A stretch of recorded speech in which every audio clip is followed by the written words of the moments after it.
Hello friends and features. I hope आप लोग अच्छे होंगे। ये जो वीडियो मैं आप लोगों के लिए बना रहा हूँ ये अबाउट रजिस्ट्रेशन है कि आपको कैसे रजिस्टर करना है। बिकॉज कुछ क्वेरीज कुछ डीएम्स इसके रिगार्डिंग भी थे मुझे। आप लोग उसको ध्यान से देखना और ये आपको इन्फॉर्मेशन ब्राउज़र में भी मिल जाएगा, वहाँ से भी देख सकते हो। स्टार्ट करते हैं। तो सबसे पहले जो आपका रजिस्ट्रेशन वाला पेज होता है, जो आप CUT नेट NTA जाते हो, तो वहाँ पे आप जाके देखोगे रजिस्ट्रेशन करने पे सबसे पहले आपको कुछ ऐसा इंटरफेस दिखेगा और उसमें यहाँ पे सब लिखा होगा।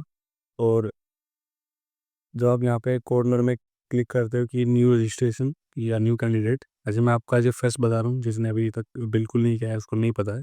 सो एज ए न्यू कैंडिडेट पे आप क्लिक करोगे तो वहाँ से एक ऐसे इंस्ट्रक्शन वाला पेज आएगा जिसमें सारी इंस्ट्रक्शन दी होगी कि आप यहाँ से इंफॉर्मेशन बुलेटिन डाउनलोड कर सकते हो, या ये कुछ फ़ी क्लोज है जो उसमें रहेगा कि जनरल को इतना देना है, ओबीसी को इतना देना है, SC ST के लिए इतनी फ़ीस रहेगी, और जो आउटसाइड इंडिया कोई कैंडिडेट है उसको कितनी फ़ीस पे करनी पड़ेगी, ये रहेगा ऐसे। और एक चीज़ और भी इसमें ख़ास है जो आप लोगों को ध्यान देनी चाहिए कि अगर कोई भी पेपर ऐड कर रहा है, मान लो किसी ने एक पेपर के लिए किया है तो उसका 600 है, उस एक पेपर का है उसका इतना, अपनी अपनी कैटेगरी से आप देख सकते हो।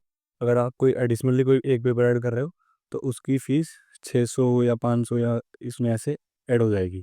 तो मान लो कोई पेपर फोरेंसिक साइंस दे रहा है, कोई ओबीसी का बच्चा है तो उसका 1000 रहेगा। अगर उसमें एक पेपर उसने क्रिमिनोलॉजी या किसी भी अदर सब्जेक्ट का ऐड कर लिया है तो उसके 500 होंगे, तो टोटल फीस होगी हाँ 1500। ओके। और फिर कुछ यहाँ पे आपके फोटोग्राफ रिलेटेड फॉर्मेट्स दे रखे हैं कि 10 से 200 KB तक का फ़ोटो आपका होना चाहिए, 4 से 30 KB तक के आपका सिग्नेचर की साइज़ होनी चाहिए, और 10 से 300 KB तक आपके सर्टिफिकेट्स होने चाहिए जो आपको आगे अपलोड करने पड़ेंगे। ठीक है, ये चीज़ आप मेनली याद रखना। तो आप इन सब से एग्री करोगे तो यहाँ पे एक ऑप्शन है क्लिक हेयर टू प्रोसीड, तब जाके ही इसको आगे प्रोसीड कर पाओगे। नेक्स्ट स्टेप आपका कि जो आपकी लॉगिन आइडेंटिफिकेशन है वो कौन कौन सी यूज़ होगी। तो इसमें कुछ ऑप्शन दे रखे हैं कि आपने ABC कार्ड यूज़ करना है, पैन कार्ड यूज़ करना है, विदाउट पैन कार्ड यूज़ करना है। तो लाइक मान लो कि आपने कर दिया कि I don't have pan card, और आपने कर दिया इसमें यहाँ आधार कार्ड वाला, तो फिर यहाँ पे आधार कार्ड का नंबर पुट करना पड़ेगा, फिर प्रोसीड करना पड़ेगा। ये सब जाके ऐसे आगे प्रोसीड करेगा। देन आता है आपका रजिस्ट्रेशन फॉर्म। ये इजी है बट इसमें हर डिटेल काफ़ी पर्टिकुलर है और काफ़ी क्रूशियल है, तो हर चीज़ बड़े ईजिली भरना। कोई इसमें जल्दबाजी मत करना। Candidate name, father's name, mother's name, DOB, और जो आपका ईमेल एड्रेस है ये काफ़ी मैं स्टार बोलूँगा, तो इन दोनों चीज़ों को ध्यान से भरना। फिर आता है आपका मोबाइल नंबर, एक अल्टरनेट मोबाइल नंबर इसमें कर सकते हो आप अपना खुद का कोई मोबाइल नंबर दे दो, या फिर अगर पास आपको अल्टरनेट में देना है तो ज़्यादा पेरेंट्स का दे दो, या अपना कोई जो आपके पास यूज़ में सेकंड कोई मोबाइल नंबर है तो यहाँ पे दे दो। और आइडेंटिटी टाइप में आप कोई भी आइडेंटिटी रिलेटेड टू दिस वो कर सकते हो। ओके। फिर आपका प्रेजेंट एड्रेस ऐसे कि अगर आप कोई हॉस्टल में रहे तो वहाँ का दे दो करंटली, बट जो आपका परमानेंट एड्रेस है वो डिफरेंट रहेगा आपका होम एड्रेस। अगर दोनों ही सेम है तो उसमें कोई दिक्कत वाली बात नहीं है, दोनों को सेम एज प्रेजेंट भी कर सकते हो, इसमें आपको दोबारा दोबारा डिटेल भरनी नहीं पड़ेगी। फिर एक अच्छा सा स्ट्रॉन्ग सा पासवर्ड सेलेक्ट कर लेना, और वो पासवर्ड आप पहले कहीं लिख लेना, उसके बाद पासवर्ड लगाना, बिकॉज बहुत सारी चीज़ें ऐसी होती है कि हम पासवर्ड भूल जाते हैं। तो पहले अच्छा सा पासवर्ड लिखना, उसको पुट करना और बाद में उसको सेव करना, जिससे आपको पासवर्ड भूले भी ना और आपको बाद में याद आ जाए। ओके। नेक्स्ट आएगा फिर आपका, जब भी आप ये सब कर लोगे तो एक रिव्यू पेज आता है, इसमें आपकी सारी डिटेल्स को एक बार रिव्यू करने के लिए बोला जाता है कि आपने अपना नाम चेक कर लिया है, फादर नेम चेक कर लिया है, मदर नेम चेक कर लिया है, या जेंडर चेक कर लिया है, डेट ऑफ बर्थ सब चीज़ें चेक कर लिए, तो आपको वहाँ पे एक रिव्यू पेज मिलेगा।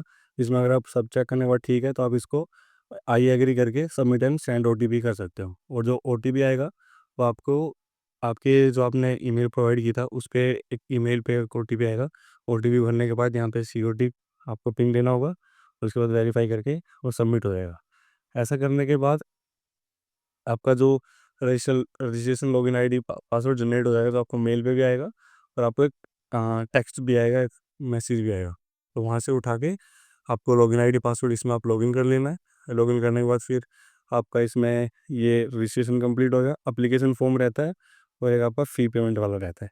अब रजिस्ट्रेशन फॉर्म में आपको जाना होगा, वहाँ पे आपको ये सारी डिटेल्स फिल करनी होगी दोबारा से, जो जो वहाँ पे रह रही है कि आपकी डिस्ट्रिक्ट कौन सी है, स्टेट कौन सा है, मोबाइल नंबर अगर नहीं ठीक से फिल किया दोबारा कर सकते हो, और अगर सेम एड्रेस है तो सेम एज परमानेंट, नहीं तो जहाँ पे आपका परमानेंट है वो एड्रेस यहाँ फिल कर देना, और प्रेजेंट जहाँ पे आप हो वो वाला, और उसके बाद इसको सेव कर देना, सेव एंड नेक्स्ट।